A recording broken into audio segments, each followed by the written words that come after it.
الحمد للہ نحمده ونصلی علی رسولہ الکریم اما بعد۔ کل میں نے عرض کیا تھا کہ بسم اللہ کے کچھ احکام و مسائل بھی ہیں۔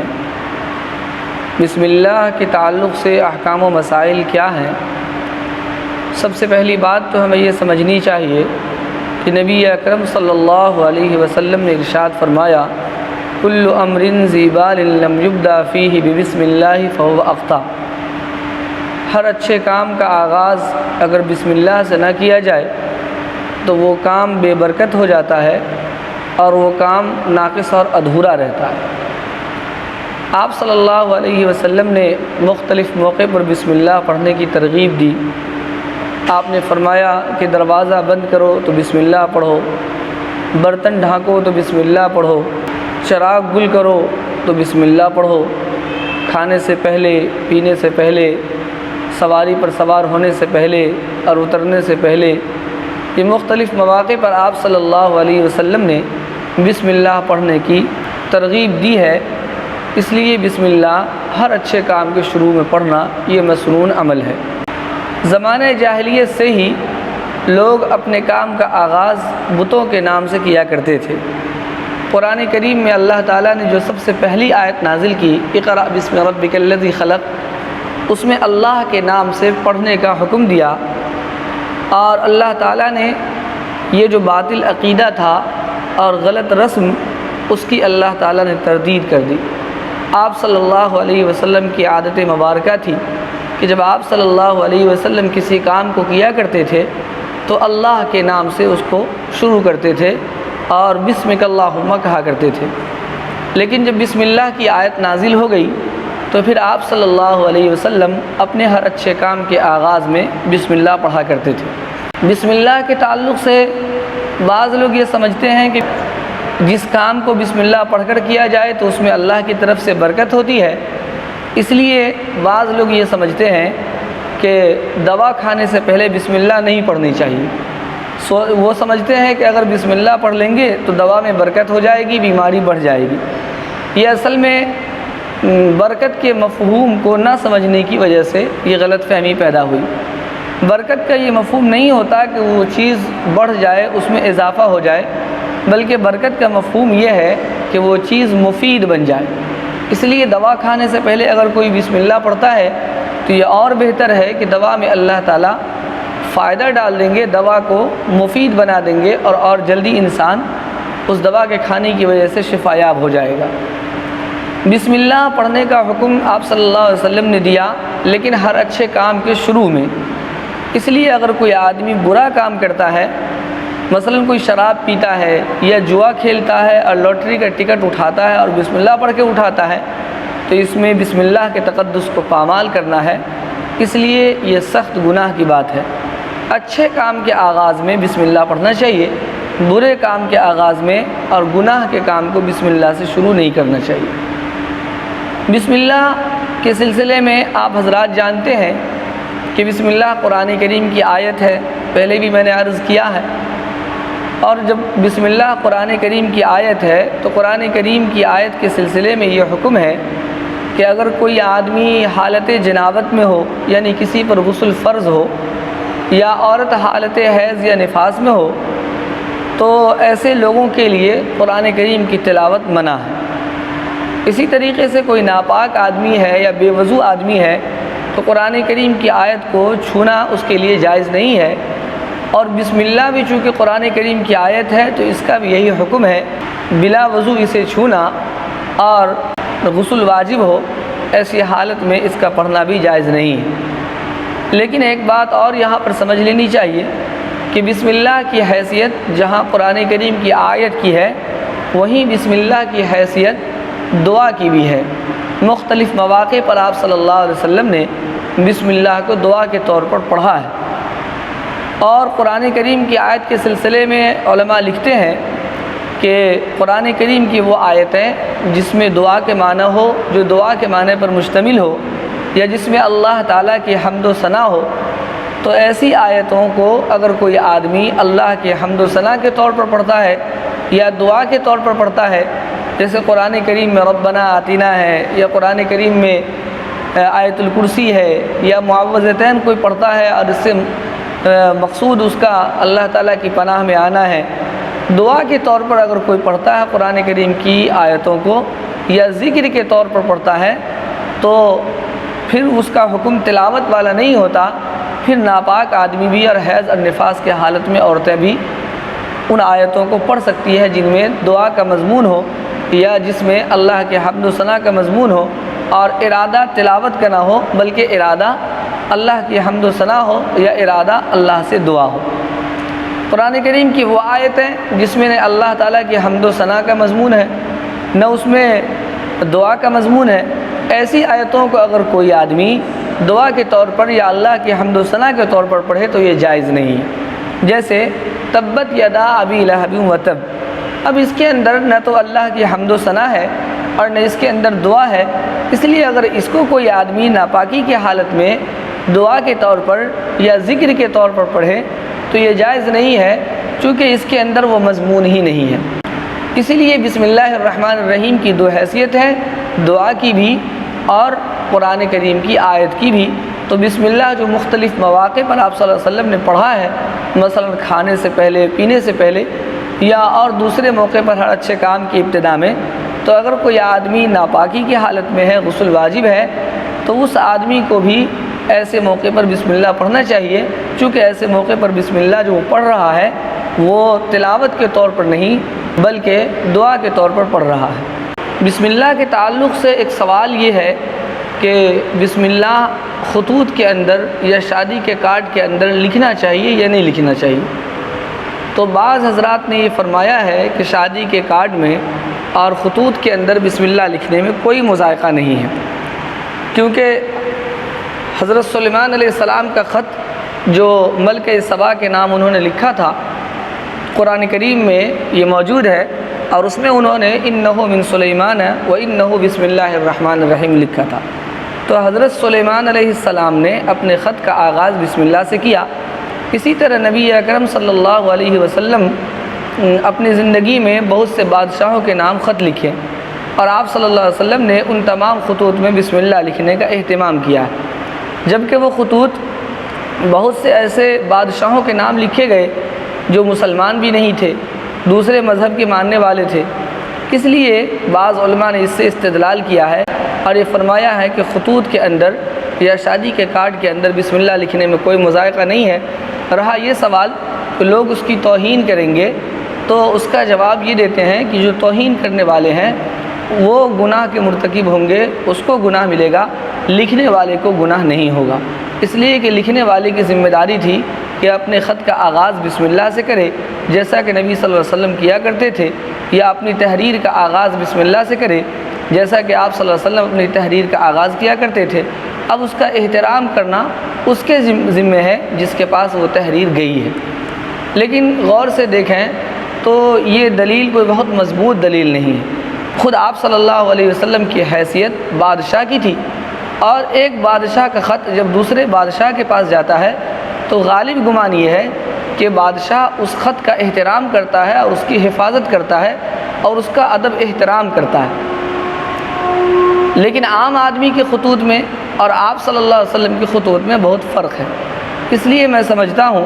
کہ اگر آپ کسی ایسے آدمی کو خط لکھ رہے ہیں اور آپ کا غالب گمان یہ ہے کہ یہ خط اس کے پاس جائے گا تو اس خط کا احترام نہیں کرے گا، یا ایسے کارڈ میں یا ایسی تحریر میں آپ بسم اللہ نہ لکھیں کہ جس کے بارے میں آپ کو غالب گمان ہو کہ وہاں اس کی توہین کی جائے گی۔ لیکن اگر کسی تحریر میں آپ بسم اللہ لکھ رہے ہیں اور آپ کو اس بات کا یقین ہے کہ لوگ اس کی توہین نہیں کریں گے بلکہ لوگ اس کا ادب احترام کریں گے، تو یقیناً وہاں پر بسم اللہ لکھنے میں کوئی مذائقہ نہیں ہے۔ دوسری بات یہ ہے کہ جب آپ کوئی ایسی تحریر لکھ رہے ہیں یا کسی ایسے آدمی کو خط لکھ رہے ہیں کہ جہاں آپ کے خط کی توہین ہوگی یا لوگ اس میں بسم اللہ کا احترام نہیں کریں گے، تو مناسب یہ ہے کہ اس سنت پر عمل کرنے کے لیے کہ بسم اللہ سے اپنے کام کا آغاز کرنا مسنون ہے، زبانی طور پر بسم اللہ پڑھ لیں۔ اگر آپ نے زبانی طور پر بسم اللہ پڑھ لیا اور اس کے بعد خط کا آغاز کیا تو ظاہر ہے یہ سنت کی ادائیگی اس سے بھی ہو جاتی ہے۔ آج کل کے جو شادی کے کارڈ ہے آپ خود غور فرما لیں کہ اس کا کتنا احترام ہوتا ہے۔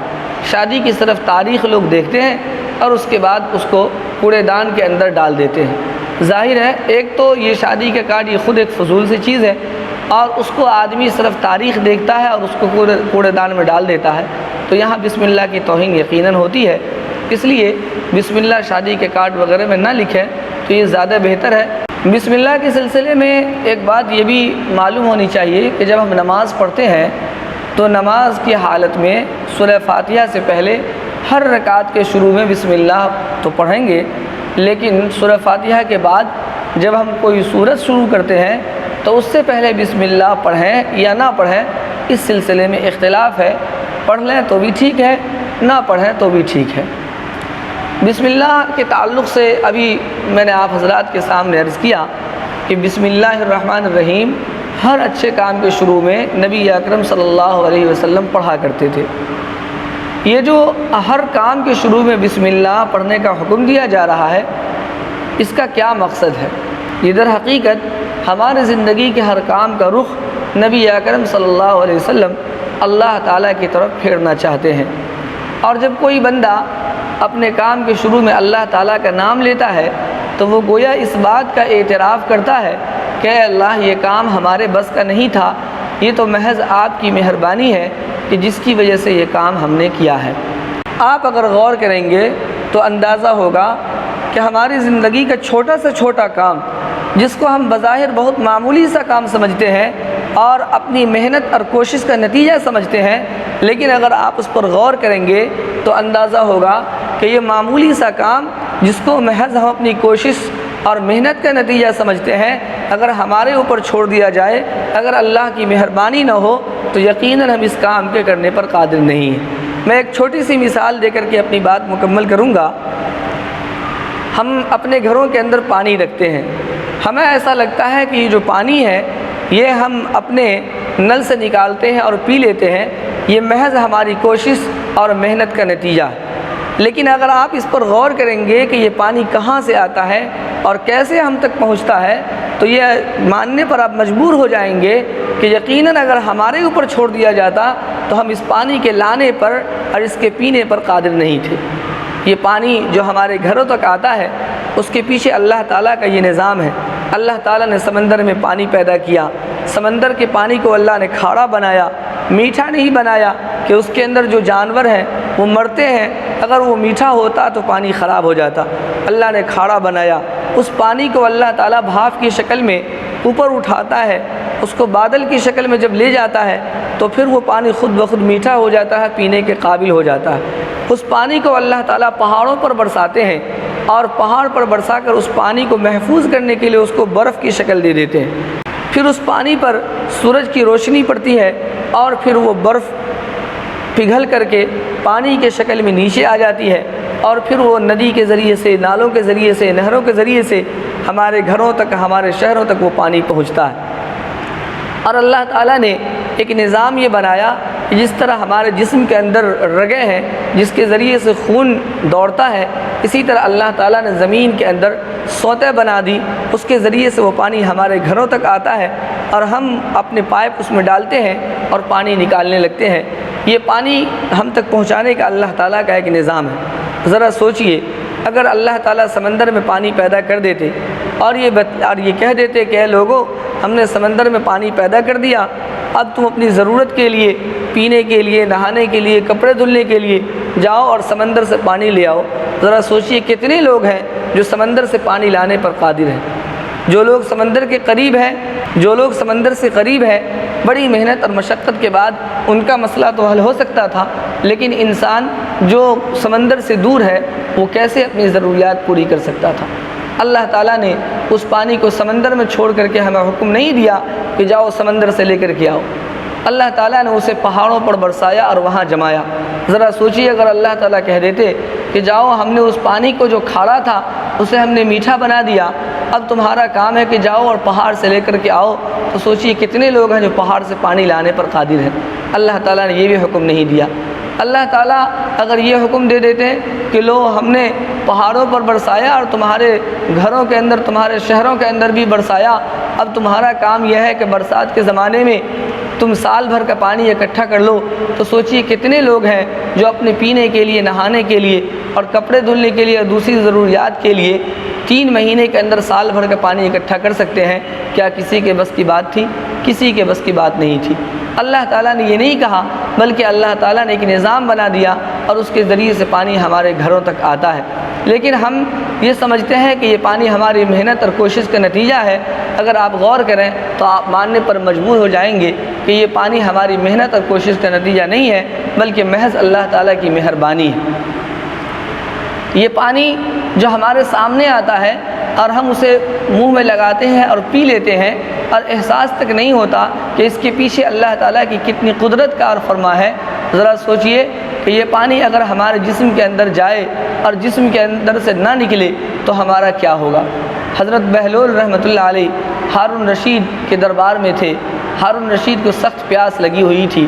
انہوں نے پانی مانگا۔ جب وہ پانی پی رہے تھے تو حضرت بہلول نے کہا کہ تھوڑا سا رک جائیے۔ کہا کہ آپ کو اتنی شدید پیاس لگی ہے، اگر آپ کو کہیں ایسی جگہ پر اس طرح کی پیاس لگ جائے اور آپ پانی مانگیں اور کوئی پانی دینے والا اس کی قیمت مانگے تو آپ اس کی کتنی قیمت دے سکتے ہیں؟ حضرت بہلول رحمۃ اللہ علیہ کے اس سوال کے جواب میں ہارون رشید رحمۃ اللہ علیہ نے کہا کہ میں اس کے بدلے میں، چونکہ پانی نہیں پینے کی وجہ سے میری جان جا سکتی ہے، اس لیے میں اپنی پوری سلطنت بھی اسے دینے کے لیے تیار ہو جاؤں گا۔ کہا آپ اللہ کا نام لے کر کے اس پانی کو پی لیجیے۔ اللہ کا نام لیا اور پانی پی لیا۔ کہا اب ذرا آپ یہ بتائیے کہ اگر یہی پانی جو آپ کے جسم کے اندر گیا ہے اور جسم کے اندر سے نہ نکلے، پیشاب بند ہو جائے، تو ذرا سوچئے کہ اگر کوئی ڈاکٹر آپ کا علاج کرنا چاہے تو اس کو آپ کتنی بڑی رقم دے سکتے ہیں۔ حضرت ہارون رشید رحمۃ اللہ علیہ نے کہا کہ ظاہر ہے پیشاب بند ہونے کی وجہ سے میری موت بھی ہو سکتی ہے، اس لیے اگر مجھ سے وہ ساری سلطنت بھی مانگے تو میں دینے کے لیے تیار ہو جاؤں گا۔ حضرت بہلول رحمۃ اللہ علیہ نے بڑی عبرت کی بات کہی۔ کہا کہ دیکھیے آپ کی ساری سلطنت کی قیمت ایک گلاس پانی پینے اور جسم سے نکالنے کے بقدر بھی نہیں ہے۔ سوچیے اللہ تعالیٰ دن بھر میں کتنے گلاس پانی ہمیں پلاتا ہے اور ہم پی لیتے ہیں غفلت کے ساتھ، یہ بھی نہیں سوچتے کہ اللہ کی کتنی بڑی دولت ہے۔ تو صحیح بات یہ ہے کہ یہ جو پانی ہمارے پاس آتا ہے، یہ پانی اگر ہمارے اوپر چھوڑ دیا جاتا تو ہم اس کے لانے پر قادر نہیں تھے اور ہم اس کے پینے پر بھی قادر نہیں اور جسم سے نکالنے پر بھی قادر نہیں ہے۔ یہ محض اللہ تعالیٰ کی مہربانی ہے کہ ہم یہ کام آسانی کے ساتھ کر رہے ہیں۔ اس لیے نبی اکرم صلی اللہ علیہ وسلم نے ہر اچھے کام کے شروع میں فرمایا کہ اللہ کا نام لو۔ اللہ کا نام لے کر جب کوئی بندہ کوئی کام کرتا ہے تو گویا اس بات کا اعتراف کرتا ہے کہ اللہ ہم اس قابل نہیں تھے اور ہمارے بس کا کام نہیں تھا، لیکن محض آپ کی مہربانی کی وجہ سے یہ کام ہم نے انجام دیا ہے۔ اس لیے ہر اچھے کام کے شروع میں ہمیں بسم اللہ پڑھنا چاہیے، بسم اللہ سے اپنے ہر اچھے کام کا آغاز کرنا چاہیے۔ بسم اللہ کے سلسلے میں یہ کچھ گزارشات تھیں جو آپ حضرات کے سامنے عرض کی گئی۔ اب انشاءاللہ کل سے سورہ فاتحہ کے سلسلے میں جو ضروری باتیں ہیں وہ عرض کی جائیں گی اور اس کے بعد سورہ فاتحہ کا ترجمہ اور اس کی تشریح کا سلسلہ شروع کیا جائے گا۔ اللہ تعالی ہم سب کو عمل کی توفیق عطا فرمائے۔